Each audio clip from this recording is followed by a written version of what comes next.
He left me his entire fortune, but only if I survived 90 days alone in his house. I hadn't seen Uncle Raymond in nearly 8 years, not since the funeral where he called my father a coward in front of the whole family. The man was complicated.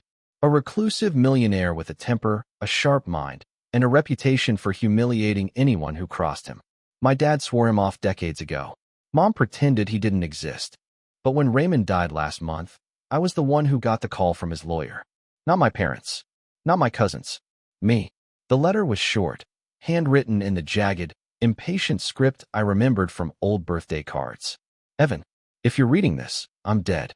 I'm leaving you my estate, business shares, and accounts, everything I've built. But you'll only get it if you can stay in my house for 90 consecutive days, under the exact conditions I've set. You'll understand why when you're there. No electricity, no internet, no contact with the outside world, no exceptions. Fail, and it all goes to your cousin Neil. Neil, of course, the golden boy, Raymond's godson, the same smug grin at every Christmas gathering, always bragging about his latest deal, his latest woman, his latest success. And now he had a clear shot at inheriting everything if I cracked. The lawyer looked uncomfortable as I read. You don't have to do this, Evan, he said, his voice low. The conditions are extreme.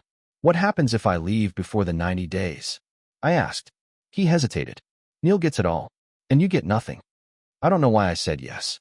Maybe it was the way my father always said Raymond saw me as weak. Maybe it was the image of Neil holding court in that mansion, laughing about how I couldn't last a week. So I signed.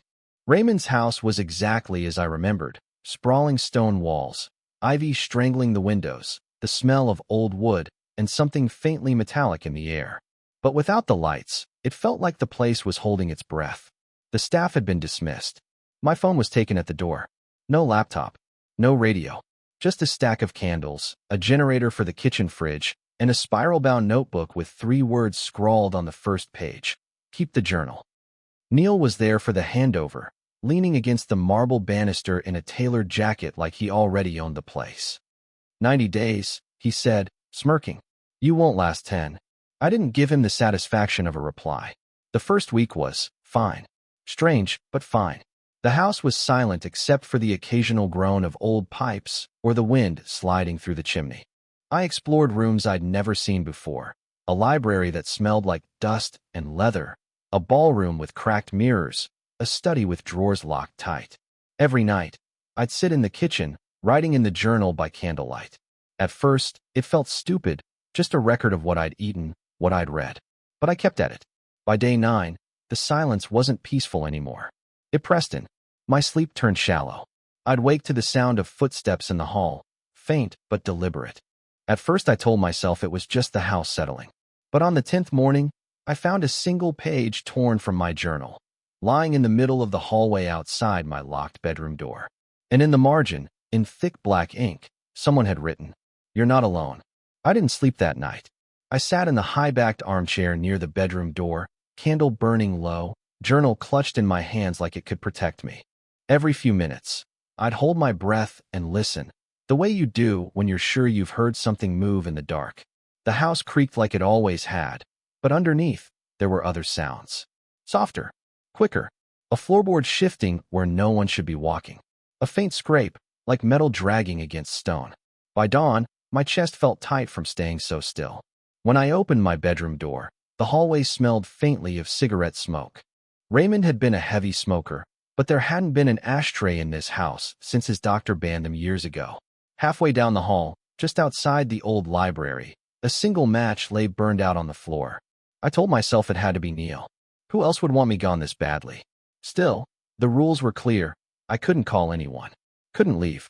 Couldn't even confront him without proof. Instead, I started keeping my journal with me at all times.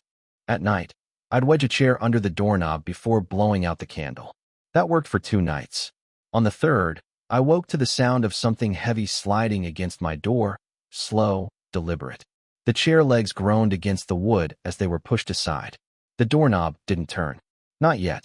Whoever was on the other side just stood there, breathing. I could hear it. When the sound finally stopped, I sat frozen for a long time, counting out minutes in my head.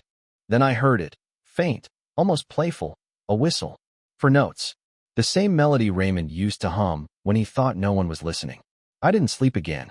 In the morning, I checked the hallway. No footprints. No sign anyone had been there at all, except for a fresh entry in my journal that I hadn't written, in the same jagged handwriting from the note. It's only just beginning. I don't scare easy. But by day 15, the mansion didn't feel like a house anymore. It felt like a game board, and I had no idea how many players were on it. By the third week, the house had started talking back. Not in words, not yet, but in patterns. The same four-note whistle at night. A single page of my journal left somewhere I hadn't been. Objects moving just enough to make me doubt myself. A silver cufflink appearing on my desk one morning, even though I hadn't seen another soul since the day Neil smirked at me on the stairs. And the strangest part? It wasn't scaring me the way it should have. It was making me angry. I decided to start checking every room every morning. Like clockwork, I'd go floor to floor, my journal tucked under my arm, marking what I found. The library doors were always unlocked, except on day 22, when they were latched from the inside. I tried the handle. Nothing. That was impossible. The only key I knew of was kept in a locked drawer in Raymond's study. I checked. That night, I couldn't stop thinking about it. Raymond used to keep ledgers in there. Old business records, handwritten notes. If someone was hiding in this house, maybe that room was their nest. I waited until after midnight, then went down with a candle and a screwdriver I'd found in the pantry. It took me nearly an hour, but the latch finally gave. The air inside was colder. Everything was covered in a fine layer of dust, except for one spot on the desk where the dust had been brushed away in the shape of a rectangle, like a book had been sitting there recently. The chair was turned slightly from the desk, as though someone had just stood up. I ran my hand along the shelf nearest me and felt the uneven edge of a folder sticking out. Inside were photocopies of letters. Not from me, not from Neil. From Raymond. To someone named Warren. The dates ranged from 3 months before his death to just a week before. The first one I read stopped me cold. Warren, it's done. The will is signed. He'll take the bait, I'm sure of it. Keep the others out of sight for now. We need him to feel alone before we bring him the truth. I sat there, trying to make sense of it. He'll take the bait. Was Raymond talking about me? I almost didn't notice the noise behind me. A single, slow creak of the floorboards. I turned, candle trembling in my hand. The doorway was empty, but the air smelled faintly of cigarette smoke again. Then the whistle, low, deliberate, so close I could feel it in my chest. I lunged for the door, but by the time I got into the hall, it was silent. Only the faintest trace of ash on the floor. That night, I wrote in the journal for hours, my handwriting growing more jagged with every line. If Raymond had planned this, it meant Neil might not be the real threat. And if Warren, whoever he was still in this house, then the 90 days weren't just a test of endurance. They were a countdown. And I had no idea what would happen when it hit 0. The name Warren wouldn't leave my head. I tore through every drawer in Raymond's study, flipping open folders, prying at locked compartments with the screwdriver. The man had always been paranoid about record keeping.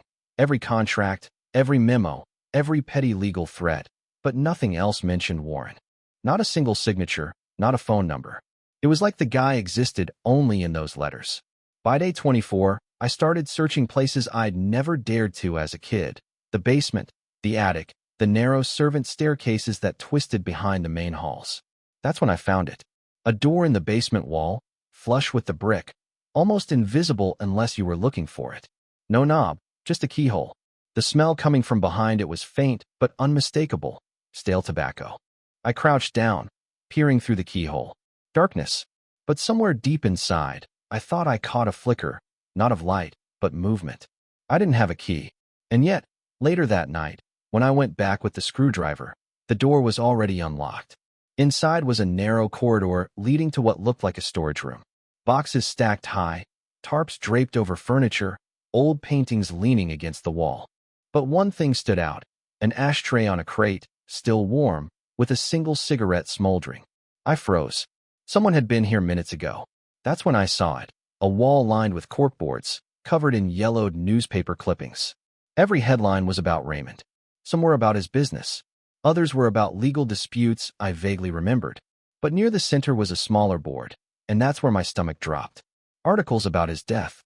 Coroner's reports. Obituaries. and one photocopy of a police file labeled, "Investigation suspended, insufficient evidence." I don't know how long I stood there, flipping through those papers. That's when I heard the footsteps, heavy, deliberate, coming down the corridor. I backed into the shadows just as a man stepped into the room. Tall, broad shoulders, gray hair, a scar down the side of his neck, and a voice like gravel when he muttered, almost to himself, "You're early." I didn't move. He lit a cigarette, exhaled, and stared at the corkboard like he was looking at a chessboard. Then he reached up and pinned something new, a page torn from my journal, one I hadn't written yet. By the time he turned, I was already slipping back through the corridor. My hands shook so badly I nearly dropped the candle. I didn't stop moving until I was back in my room with the chair wedged under the door. That night, I couldn't bring myself to write, because now I knew Warren wasn't just a name in a letter. He was in the house, and somehow, he knew what I was going to write before I wrote it. I didn't sleep. I just sat in that chair, watching the candle burn down, trying to hear past the pounding in my chest. When the sun finally cut through the curtains, I made a decision. I was done hiding in my room while some scarred stranger treated my life like a game. If Warren wanted to circle me like a wolf, fine. I'd drag him into the open. I started in the library, pacing slow between the shelves, making just enough noise to be heard. Every so often, I'd pause, tilt my head like I was listening. By the time I made my way to the basement corridor, the cigarette smell was there again, stronger this time. The hidden door stood ajar. Inside, Warren was waiting. He didn't flinch when I stepped in, just took a long drag on his cigarette, exhaled, and said, "Raymond always said you had more backbone than the others." Guess he was right. I didn't bother with small talk. "Why are you here?" His mouth twitched, not quite a smile. "Because he told me to be." Up close, his eyes were pale blue, sharp in a way that made you feel like he'd already sized you up and filed you under whatever category he needed. "Raymond's dead," I said. "You can stop playing whatever game this is." He shook his head slowly. "You think this is about the money?" He tapped the corkboard. "This is about the truth." I followed his finger to a photograph pinned at the center. Raymond, sitting in a leather chair, smiling at someone just out of frame. "That picture was taken the day before he died," Warren said. "But the coroner says he was already unconscious by then." I stared at him. "You're saying he was murdered?" "I'm saying," Warren replied, "Raymond knew he didn't have long, and he didn't trust anyone, except me, to find out why. That's why you're here." It didn't make sense. "Then why the hell put me in this house with you?" "Because," Warren said, flicking ash into the tray, "you're the only one who doesn't know how deep this goes. And that makes you the only one who might see it clearly before they get to you." "They?" He stepped closer, the smoke curling between us. "Your cousin Neil, and anyone else who wants this place bad enough to kill for it." Something in his tone made the hair on my neck rise. "So you're just watching me?" "I'm making sure you stay alive until you know what Raymond needed you to know." I folded my arms. "And if I walk out now?" "Then Neil inherits everything," Warren said, voice flat. "And he'll bury the truth before it buries him." I should have walked away. But Warren's stare pinned me in place, and I realized, for the first time since I'd stepped foot in the house, I wasn't sure who was hunting who. Warren didn't hand me the evidence. He made me find it. "Top drawer, right side," he said, nodding toward an old steel filing cabinet in the corner. Inside were stacks of envelopes, each marked with dates. I pulled the one closest to the day Raymond died. There were photographs inside, grainy, black and white security stills. The first showed the side driveway of the estate at 2:17 a.m. Two men, both wearing dark coats. One had his face turned toward the camera, mid-step, Neil. The second photo was worse. It showed Neil and another man, tall, bulky, hauling something that looked a lot like an unconscious body up the back steps of the house. "That's from the night before Raymond was found," Warren said. "No official record, of course. Security system was supposed to be down for maintenance. But Raymond kept backups. He just didn't tell anyone." I kept flipping through. The rest of the envelope was filled with printouts of text messages. Half were between Neil and a number saved as M, the tone short, clipped, almost military. The last message from Neil read, "Tomorrow. No mistakes." "You're telling me my cousin killed him?" Warren exhaled slowly, watching me like he was measuring the words. "I'm telling you Neil was here when he shouldn't have been, and the next day, Raymond was gone." You can draw your own line between those points. I set the photos down. So why not take this to the police? Warren leaned back against the desk. Because Neil's got friends with badges. And if you think this is just about an inheritance, you're not listening. This house, everything in it, holds records that could sink people way bigger than Neil. I wanted to call him a liar. But something about the way he said it, flat, without the flourish of a man selling a story, made my gut knot.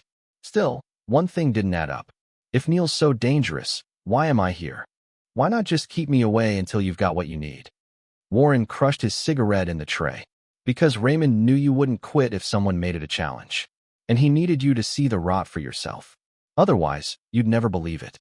I laughed, short and humorless. So I'm bait. His eyes didn't blink. Exactly.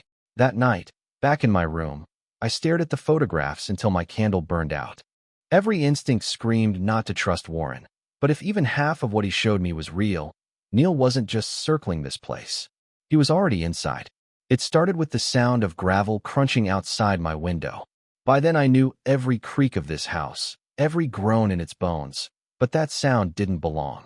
I pulled back the curtain just enough to see the beam of a flashlight sweep across the hedges. Two figures. One tall, one shorter, but moving like they knew exactly where they were going.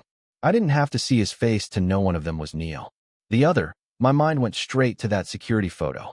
The bulky man. The one helping Neil carry what might have been Raymond's body. They weren't trying to sneak in. They were walking with purpose, straight toward the side entrance off the kitchen. I grabbed the journal and the screwdriver, pathetic weapons, but it was all I had, and slipped out of my room. The hallway was colder than usual, the kind of cold that makes you swallow twice before breathing. Halfway to the stairs, a shadow moved in front of me. "Don't," Warren's voice said from the dark. He stepped into the thin strip of moonlight, a cigarette already lit. "They're not here to talk," he said, low and steady. I tightened my grip on the screwdriver. "Then we can't just stand here." "That's exactly what we're going to do," Warren replied. "Let them think you're asleep. Let them make the first mistake." I shook my head. "You expect me to just wait while they're looking for me, Evan, not you." Something in his tone, calm, certain, hit me wrong. "And if they find you?" He smiled faintly. "That's the idea." We didn't have time to argue. The kitchen door swung open downstairs. Footsteps. Low voices. The scrape of something heavy being dragged across tile. I started down the stairs before I could think. Warren's hand shot out, catching my arm. "Stay in the shadows," he said. "Whatever happens, don't come out until it's over."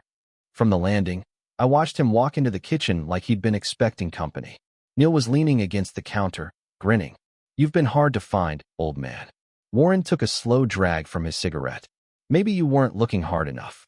The big man stepped forward, knuckles flexing. "We're done playing." Neil's voice lost its grin. "Where is it?" Warren tilted his head. "Where's what?" "You know what," Neil snapped. "The files. The backups. Everything Uncle Ray kept on us. Hand it over, and maybe you get to walk out of here." Warren didn't move. The silence stretched, thick and heavy, until Neil gave a sharp nod to the big man. That's when Warren looked up, straight at me in the shadows, and said, clear enough for them and me both to hear, "Evan has it." My stomach dropped. The moment the words left Warren's mouth, both of them turned toward the stairs. I stepped back into the shadows, heart pounding so hard I could hear it in my ears. The big man moved first, quick for his size, boots hitting each step like he meant to split them. Neil followed, slower, smiling like he was already imagining what he'd do when he caught me. I ran, not up to my room. That would have been suicide, but down the narrow service hallway toward the pantry. It was barely wide enough for one person, lined with shelves of dusty jars and crates. I yanked one of the heavier crates down behind me, hearing it crash against the floor as their footsteps closed in. Neil's voice came low and amused. "You should have stayed in your little safe room, cousin." At the end of the hall was the cellar door. I shoved it open and darted down the steep steps, nearly tripping in the dark. My fingers found the latch to the old wine room, one of the few places in the basement with a door that locked from the inside. I slammed it shut just as the big man's boots hit the cellar floor. They didn't try the handle right away. Instead, Neil's voice came through the wood, almost conversational. "Warren set you up, Evan. You know that, right? Whatever story he's spinning, he's using you as cover. When it all goes bad, Guess who takes the fall? I stayed silent, pressing my ear to the door. The big man said something I couldn't make out. Then Neil again. Fine. Get it open. The first slam rattled the frame. The second sent a hairline crack down the wood near the hinge. My eyes darted around the dark room. Bottles, old shelving, nothing useful, until they landed on the narrow ventilation grate near the ceiling. Barely wide enough for me to squeeze through, but maybe. I dragged a shelf over, climbing onto it just as the third slam made the door groan. Pulled the grate free, metal screeching loud enough to give me away. Evan. Neil's voice sharpened. I didn't answer. I shoved myself into the vent, scraping my elbows on the rusted metal, pushing forward on my stomach. The air smelled like dust and mold. Behind me, the door finally gave. Boots on concrete. Heavy breaths.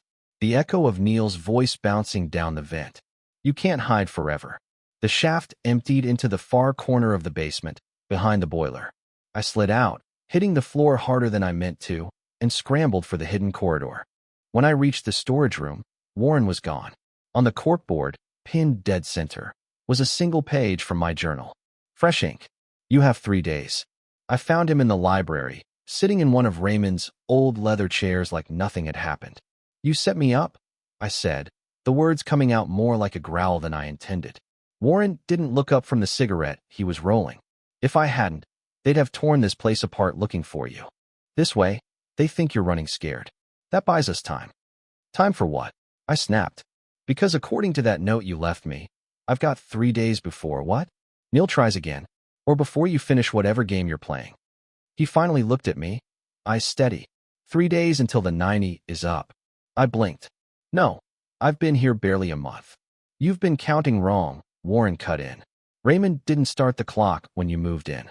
He started it the day you signed the agreement with the lawyer. That was 60 days ago. The weight of it sank in slow. I thought I had months left to figure this out. I had 72 hours.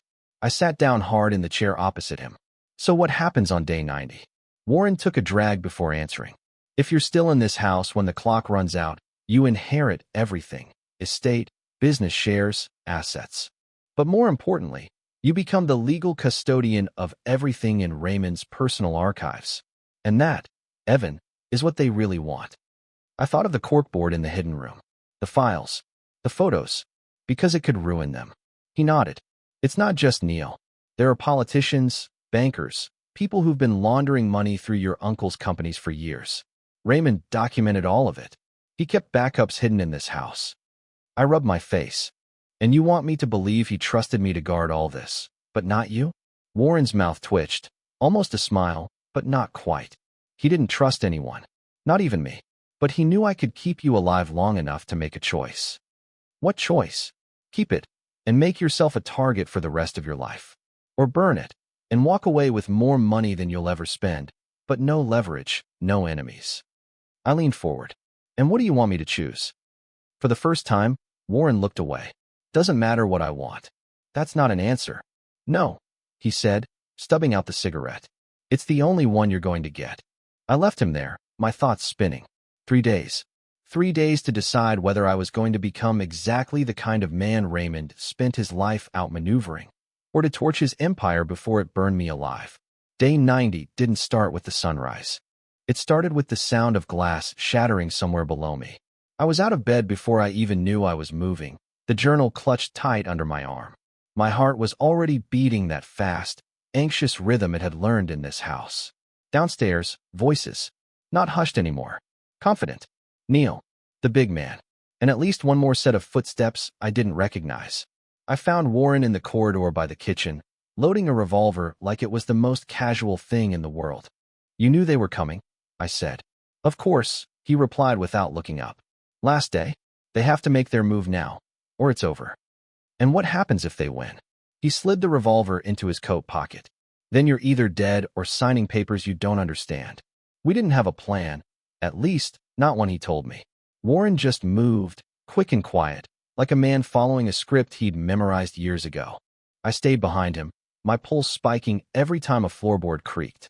In the dining room, Neil stood at the head of the table, leaning on it like he owned the place already. Morning, cousin, he said, grinning. You've had a good run, but this is where the game ends. Warren stepped forward, hands in his pockets. You sure about that?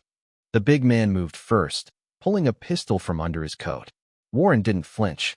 You shoot me, he said, and Evan inherits everything in 30 minutes. You really want to speed that up? Neil's grin faltered. Then maybe we just burn the place down. That's when I realized he wasn't bluffing. The third man, standing by the fireplace, had a gas can. My throat went dry. Stop.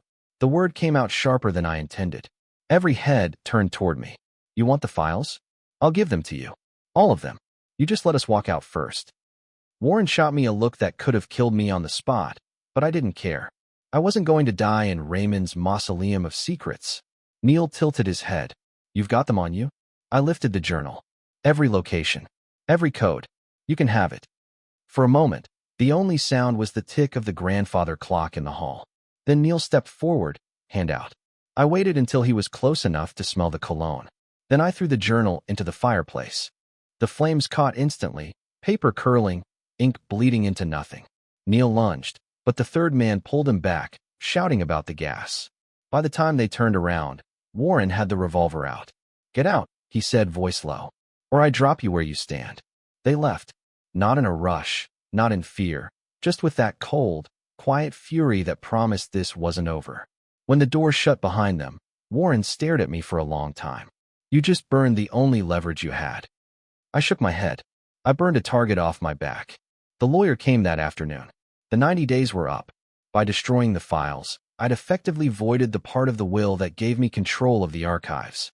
All I got was the house and enough money to disappear. Warren left without saying goodbye. That night, I stood in the empty dining room, the smell of smoke still in the air, and realized something I should have known from the start. In this family, winning doesn't mean getting everything. It means walking away alive.